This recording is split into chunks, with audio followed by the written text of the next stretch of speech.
പരീക്ഷണത്തിലൂടെ ഞാനും എൻ്റെ മക്കളും നടക്കുകയാ എന്ന് പറഞ്ഞുകൊണ്ട് വല്ലാതെ സങ്കടപ്പെടുന്നവരെ ഈ പരിശുദ്ധമായി സന്തോഷമൊന്നു ചൊല്ലുമോ?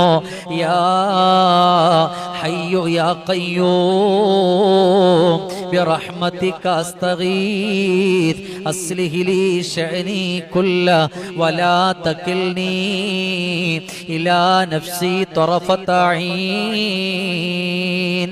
ഈ ഒരൊറ്റ ദിക്റ് നിങ്ങൾ ചൊല്ലിപ്പോയാൽ നിങ്ങളുടെ ശാരീരികമായ പൈശാചികമായ ബുദ്ധിമുട്ടുകൾ മാറും, നിങ്ങളുടെ വീടിന്റെ ഉള്ളിൽ മാറും, നിങ്ങളുടെ സ്ഥാപനങ്ങളിൽ മാറും. പക്ഷേ ഇതൊക്കെ ചൊല്ലാനുള്ള മനസ്സും മനക്കരുത്തും നമ്മൾ ഉണ്ടാക്കിയെടുത്തിട്ടില്ല എന്നുണ്ടെങ്കിൽ അവിടെയാണ് നമ്മൾ പരാജയപ്പെടുന്നത്, അവിടെയാണ് നമ്മൾ സങ്കടപ്പെടുന്നത്. അതുകൊണ്ട് ചൊല്ലാമോ? നിങ്ങളും നിങ്ങളുടെ മക്കളും നിങ്ങളുടെ പ്രിയപ്പെട്ടവരൊക്കെ രക്ഷപ്പെടട്ടെ. യാ ഹയ്യു യാ ഖയ്യൂം